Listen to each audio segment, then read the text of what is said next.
ketika ada anak menghadapi sebuah problem permasalahan tentang pembelajaran, kita tim kesiswaan beserta jajaran guru dan wali kelas berusaha untuk mengurai permasalahan itu secara detail. Jadi kita tidak menjustis anak itu anak malas, menjustis anak itu anak bodoh, tapi kita urai permasalahannya.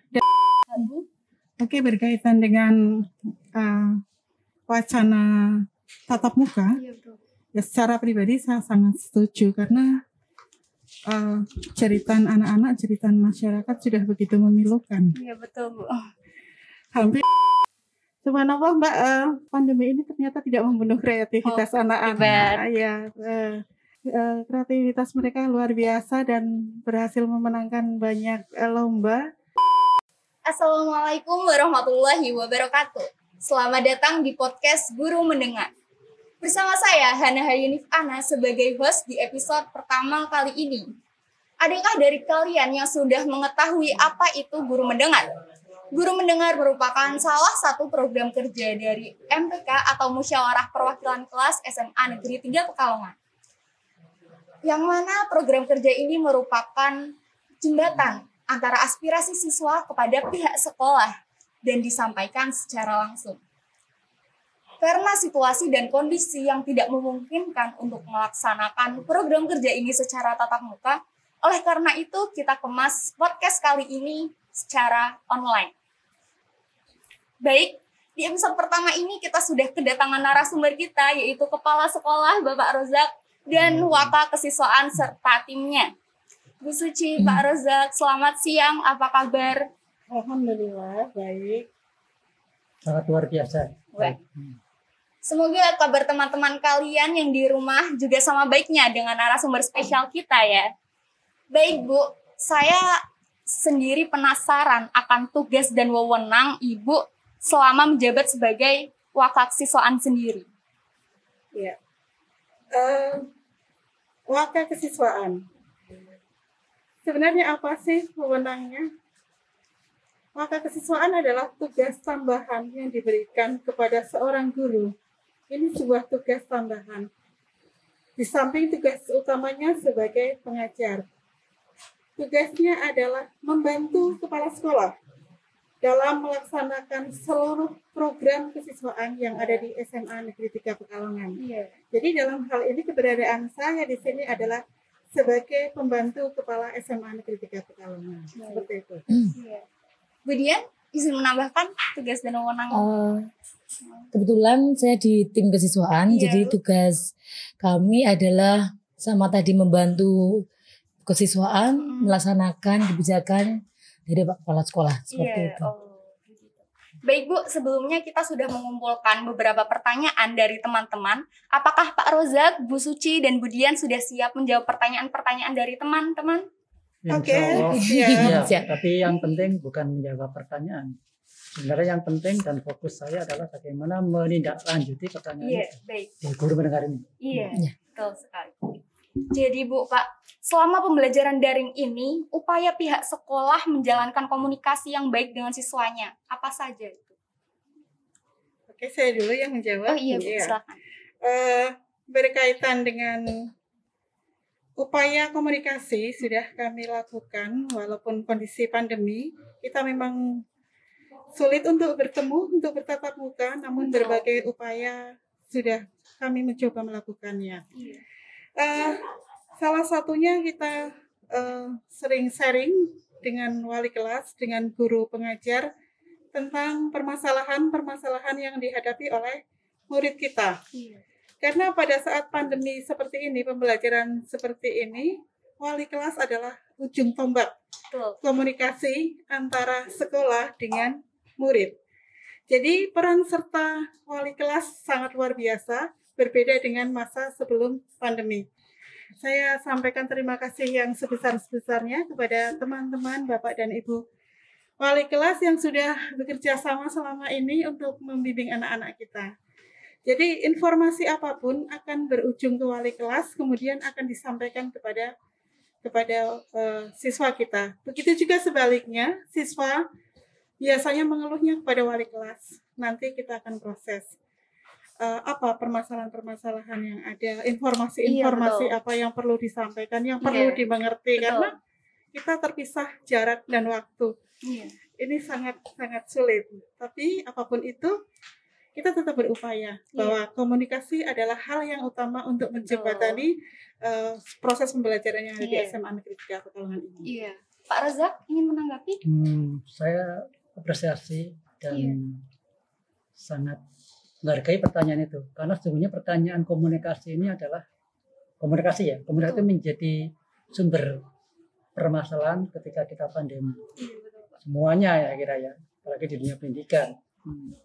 Maka harus kreatif sekolah bagaimana untuk bisa melakukan komunikasi dengan efektif gitu. Tidak ada kata lain kecuali kita adalah berkolaborasi dan menemukan terobosan-terobosan bagaimana cara berkomunikasi yang aktif di tengah pandemi ini. Karena komunikasi yang kita bangun tidak hanya sekedar guru dengan siswa, ya, guru dengan kepala sekolah, tapi seluruh stakeholder ini bisa menyampaikan komunikasinya secara efektif. Karena bagaimanapun juga yang namanya pendidikan kan kerja kolektif, tidak hanya guru dan maka sekolah mencoba membangun satu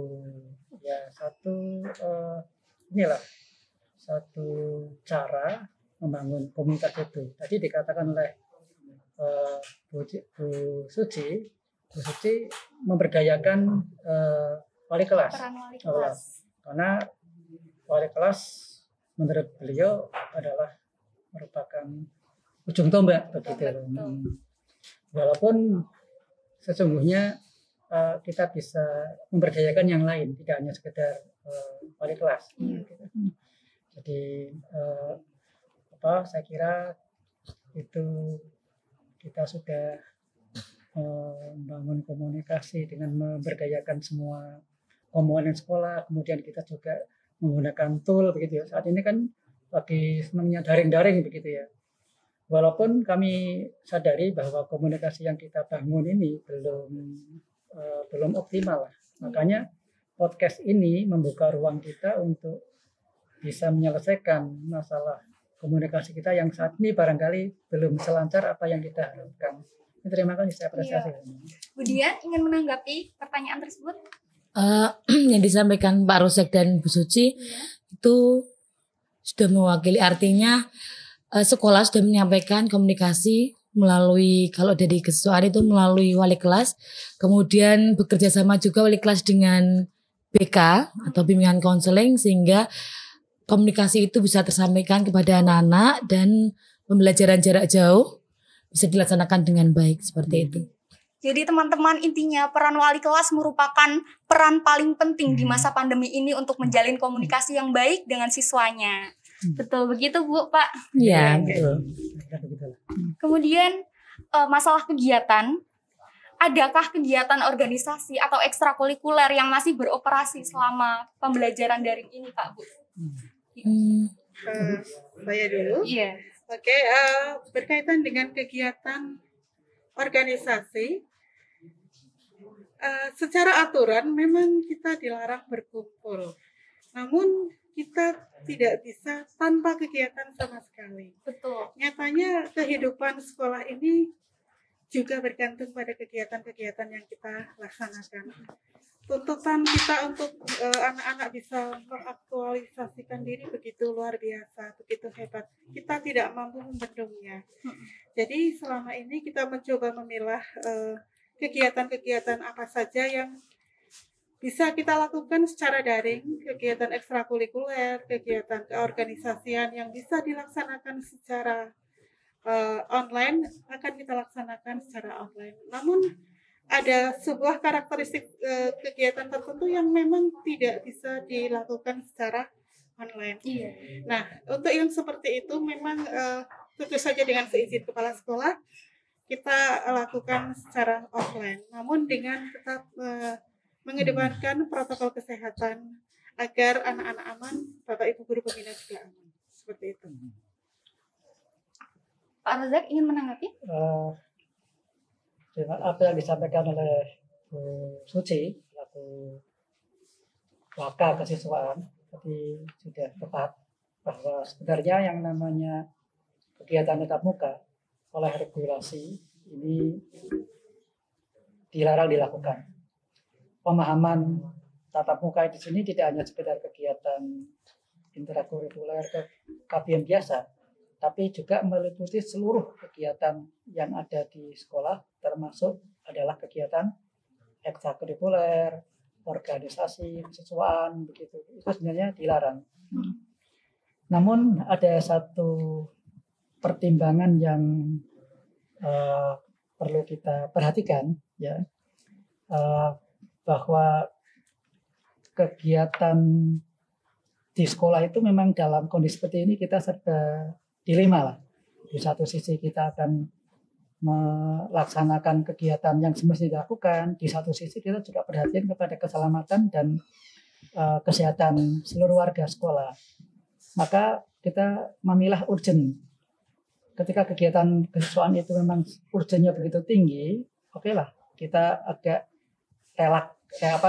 istilahnya relaksasi lah ya, agak lentur begitu, tapi tetap dengan tidak meninggalkan prinsip-prinsip protokol seperti ya jaga jarak, kemudian pakai masker dan lain-lain. Dan di sini saya melalui podcast ini berharap dukungannya, terutama adalah dari anak-anak yang melakukan kegiatan, ya, untuk selalu disiplin di dalam menjaga ini. Tidak harus kemudian kehadiran pembina itu ya selalu mengingatkan, iya, tapi malah saya ingin ada budaya karakter budaya untuk kita saling menjaga kesehatan. Saya kira itu. Iya. Bagaimana Bu Dian tanggapan? Mau menanggapi? Apa yang disampaikan Pak Rusdak sudah dilaksanakan oleh anak-anak Pak Rusdak untuk kegiatan, misalkan ada kegiatan ekstra, anak-anak juga sudah mematuhi protokol kesehatan Pak, sudah menjaga jarak, bahkan kami selalu wanti-wanti untuk menghitung berapa anak yang ada yang ikut serta di dalamnya, seperti itu. Ini sedikit menambahkan lagi ya. Di samping tadi kita melaksanakan protokol, dari sisi jumlah peserta juga boleh kita pertimbangkan, Mbak. Jadi Sudah penjadwalan kegiatan ya, tidak bertabrakan dengan yang lain, kemudian jumlah peserta yang ada di situ juga kita pertimbangkan yang kira-kira aman. Memang sih Bu, kegiatan itu nyawa sekolah ya Bu. Jadi tidak bisa harus berhenti begitu saja. Tapi ya dengan syarat kita juga harus tahu apakah penting kegiatan tersebut untuk dilaksanakan.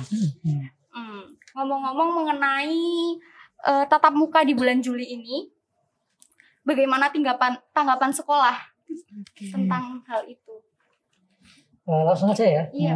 Sebenarnya kalau berita tatap muka bulan Juli itu betul-betul dilaksanakan, tentu saya pribadi dan guru-guru serta kalau saya baca bagaimana perasaan anak-anak memang atau bahkan orang tua, kayaknya kita ingin menghendaki supaya ada tatap muka.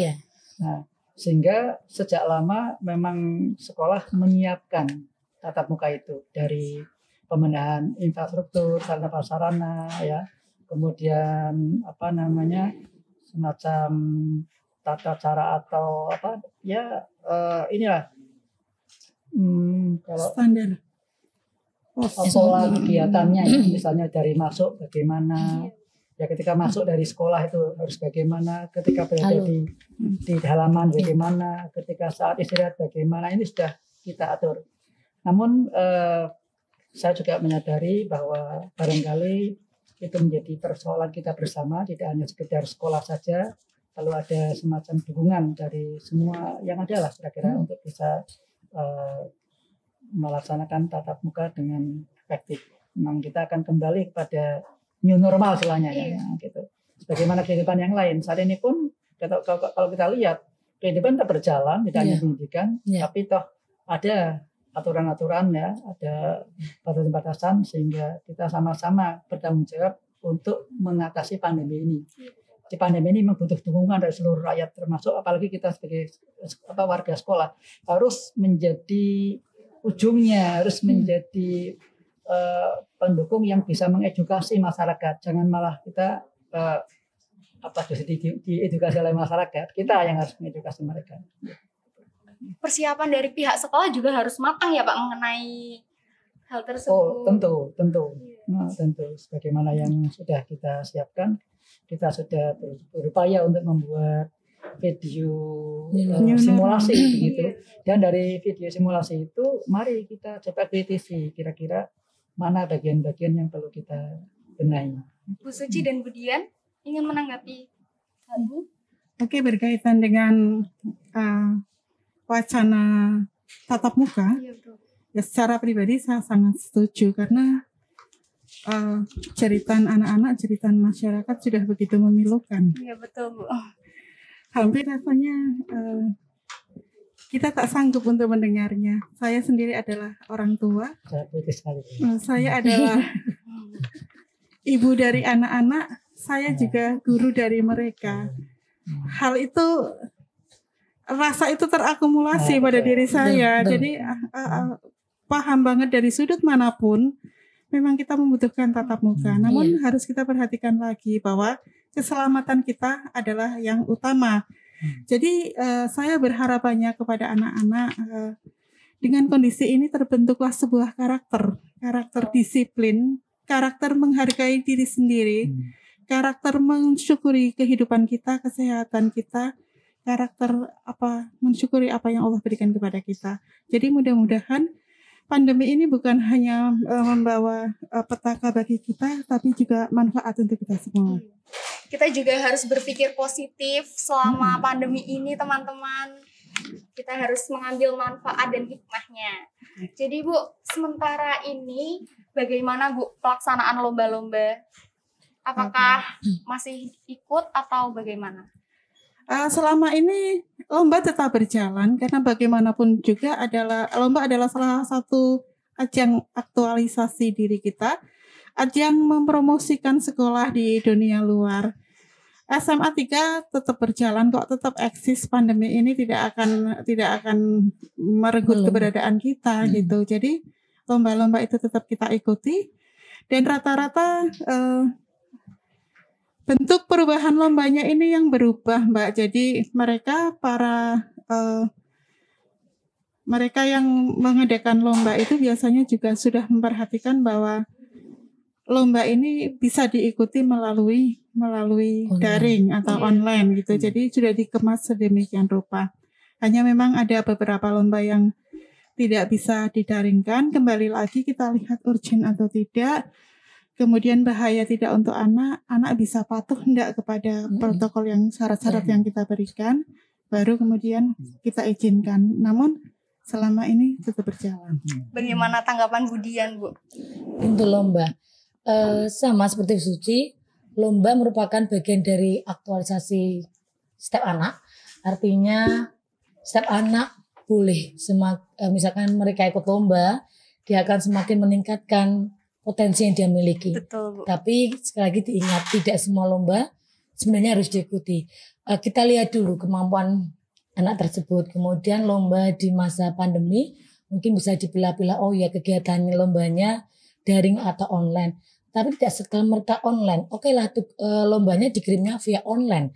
Tapi pelaksanaan kan tidak mungkin online. Tetapan pelaksanaan lombanya di sekolah adalah offline. Sehingga setiap mau latihan, mereka harus konsultasi dengan tim kesiswaan dulu, dengan pembina. Sama, seperti tadi kegiatan Isra, berapa anak yang terlibat di dalamnya, kemudian protokol kesehatan, dan lain sebagainya. Seperti itu. Pak Rozak ingin menanggapi? Sebagaimana yang disampaikan tadi oleh Bu Suci dan Bu Dian, terima kasih. Itu lomba dipandang sebagai motivasi untuk aktualisasi. Saya coba untuk mengungkap masalah lomba dari sisi yang lain. Sebenarnya lomba itu adalah suatu agenda. Ya. Ada yang agenda nasional, agenda daerah, ya, yang harus dilakukan dari bawah. Nah, ya seperti itulah saya menempatkan posisi lomba itu harus yang pertama diikuti itu. Jadi itu karena kita nggak bisa lepas daripada komunitas agenda itu. Apalagi kalau kemudian lomba itu adalah merupakan bidang yang menjadi passion SMA 3 Pekalongan.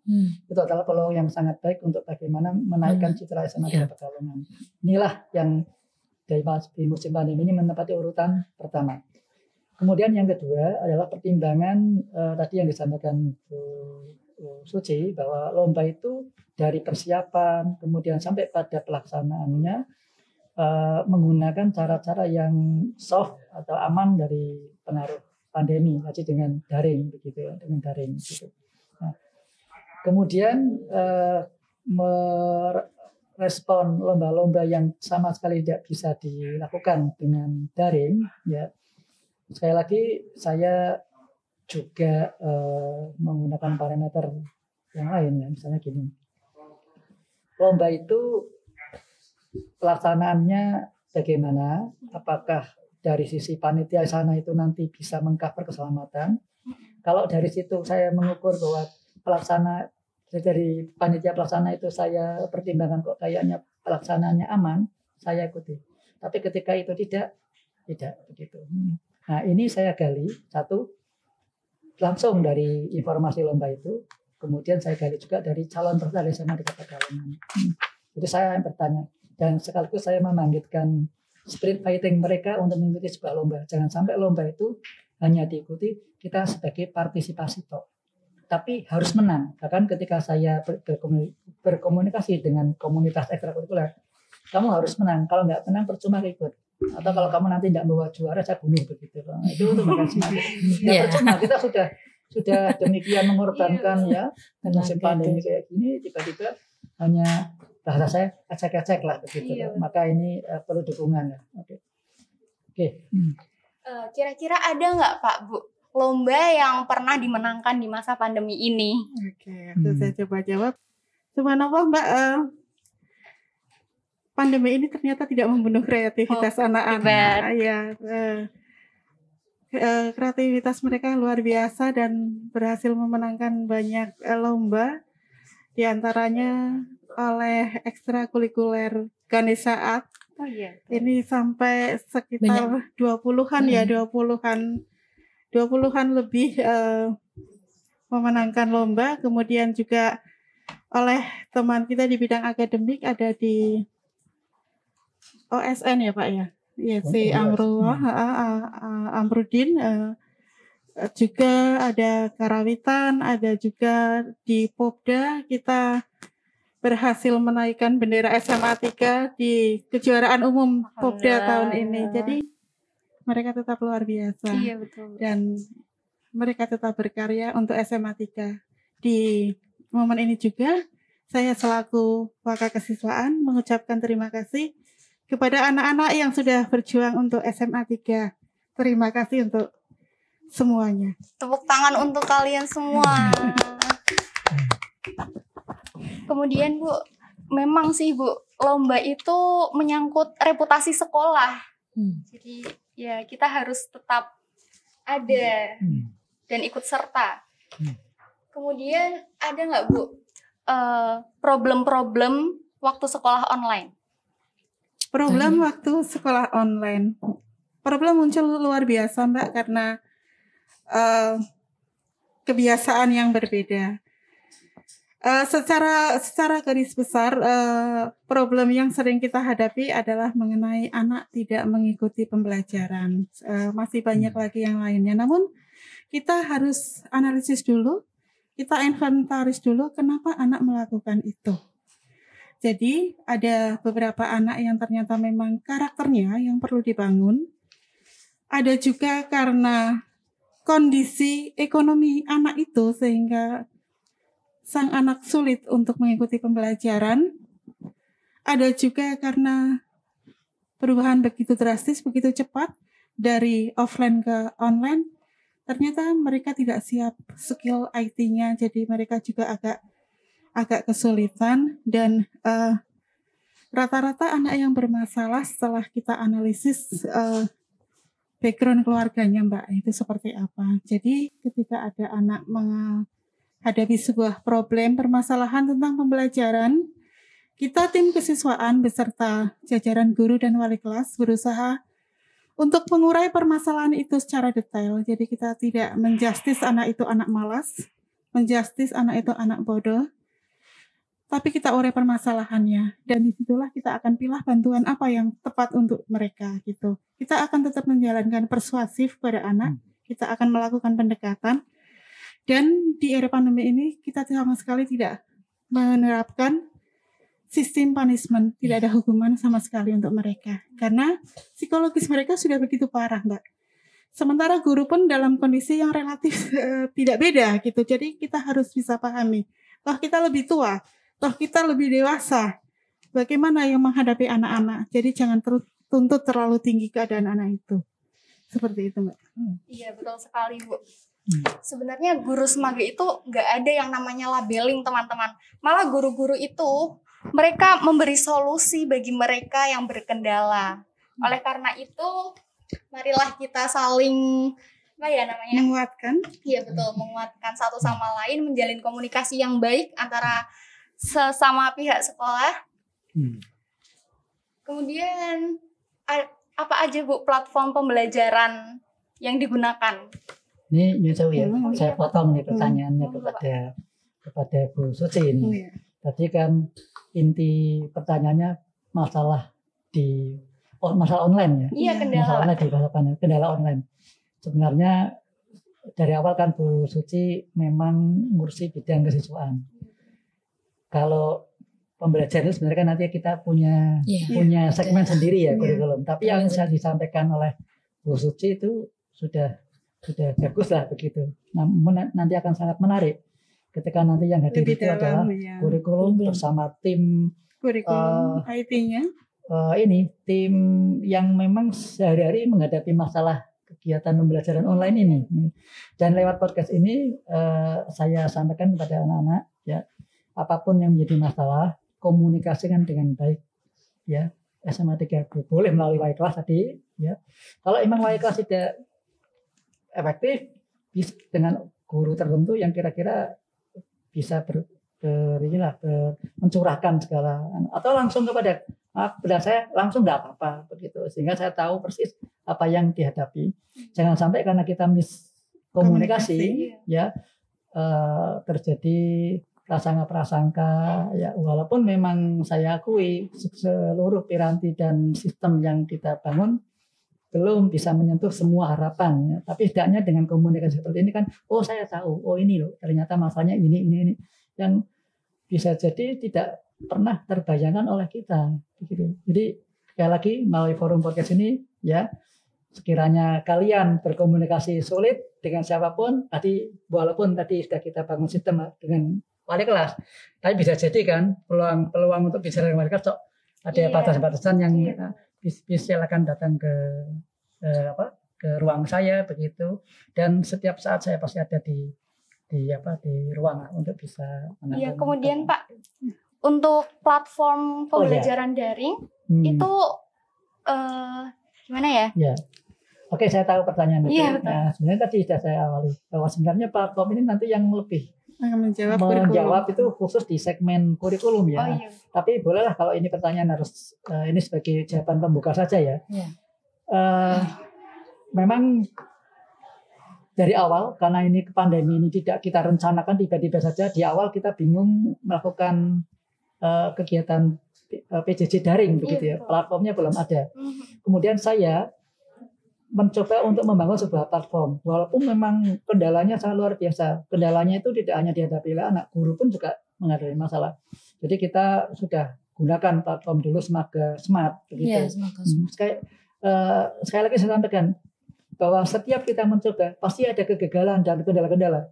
Tapi bagi saya itu bukan menjadi masalah yang menjadi kita berhenti. Justru kalau kita salah ya kita perbaiki lagi. Nah, kemudian akhirnya kita sampailah pada satu platform, kita sudah menggunakan ini ya GC sama Google Meet begitu ya, dengan Google kementerian begitu. Itu sementara ini pakai itulah.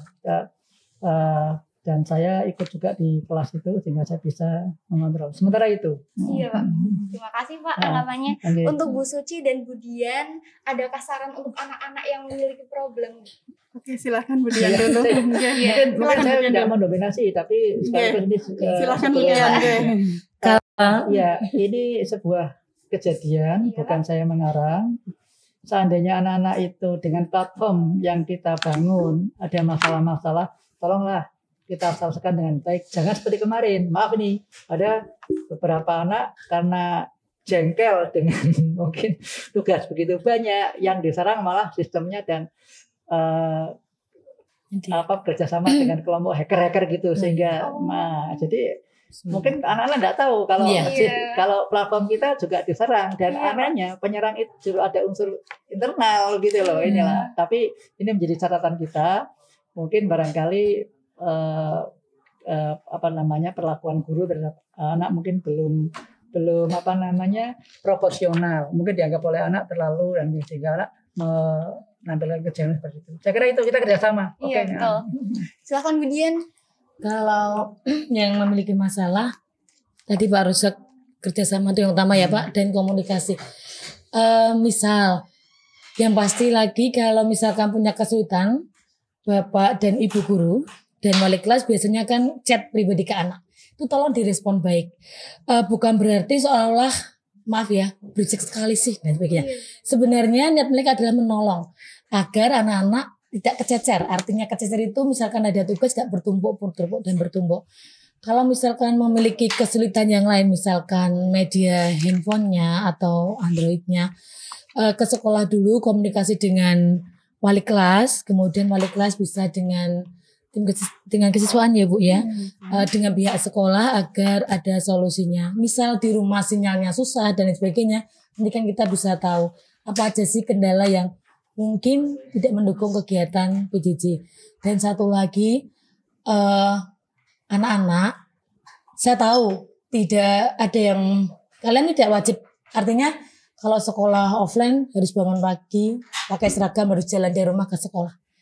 Bedanya sekarang bangun pagi, berdoa, kemudian mandi, yang mungkin pakai seragam, bedanya hanya dari tempat tidur pindah ke meja belajar, atau dari tempat tidur pindah ke ruang tamu.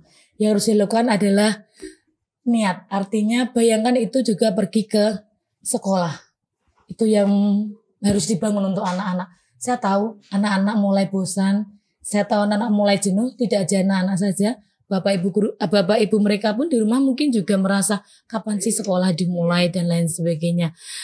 Itu sehingga anak-anak tidak terlewatkan untuk tugas maupun tatap muka online dengan bapak ibu gurunya. Misalkan tatap muka online, silakan di timer handphonenya jam sekian-sekian dan lain sebagainya. Saya percaya anak-anak sudah besar, anak sudah memasuki masa remaja awal, tahu tanggung jawabnya. Kalau sekolah online ya harus sregep. Bayangkan kalau kalian sregep, jangan sregepnya hanya pergi main keluar aja, tapi sregep juga kalau pembelajarannya online untuk saat ini, seperti itu. Terima kasih Bu Dian. Oke, sedikit saya menambahkan Mbak ya mengenai anak-anak yang ada masalah. Saya ingin sampaikan kepada anak-anak bahwa masalah itu bukan membuat kamu menjadi lemah, tapi masalah itu akan membuatmu menjadi kuat. Allah berikan masalah itu kepadamu karena kamu mampu untuk menanggungnya. Itu yang harus kamu garis bawahi dan harus kamu yakin bahwa masalah ini adalah untuk menguatkan aku. Agar imanku menjadi bertambah seperti itu. Jadi apapun permasalahannya Allah sudah mengukurnya, kamu jangan khawatir kalau masalah itu tidak bisa terselesaikan. Betul. Jadi penyelesaian masalah intinya ada di komunikasi karena kalian punya kami, kalian punya Bapak Ibu guru, kalian punya tim kesiswaan, kalian juga punya guru BK. Kami ada untuk kalian, maka jangan khawatir. Kita akan sama-sama untuk menyelesaikannya. Maka jangan anggap kami adalah polisi-polisi sekolah yang selalu cerewet. Kalaupun kami terpaksa cerewet, insya Allah itu demi sebuah kebaikan. Jadi maknai selalu kehidupan ini dari sudut pandang yang positif. Insya Allah itu akan membawa kita semakin maju. Baik teman-teman, sampailah kita pada kesimpulan podcast kali ini. Kendala PJJ ini sudah teratasi oleh pihak sekolah dengan baik teman-teman. Nah ternyata untuk kegiatan organisasi dan ekstrakurikuler tetap dijalankan, asalkan kita tetap mematuhi protokol kesehatan yang ada. Terus kemudian, kan ini sudah adanya vaksin dari guru-guru ya Bu, jadi kita ada sedikit pencerahan untuk sekolah tatap muka, bahwa pihak sekolah juga sudah matang dalam mempersiapkan hal-hal tersebut, tinggal kita juga harus tetap mematuhi peraturan yang ada. Seperti yang Ki Hajar Dewantara ajarkan, bahwa setiap orang menjadi guru, setiap rumah menjadi sekolah. Oleh karena itu, belajar mohon maaf, seperti yang Ki Hajar Dewantara ajarkan bahwa setiap orang menjadi guru, setiap rumah menjadi sekolah. Oleh karena itu, belajar sebenarnya bisa dilakukan di mana saja dan dengan siapa saja. Sekian podcast Guru Mendengar episode pertama kali ini. Kurang lebihnya mohon maaf. Saya Hana Hayu undur diri. Terima kasih. Wassalamualaikum warahmatullahi wabarakatuh. Waalaikumsalam warahmatullahi wabarakatuh.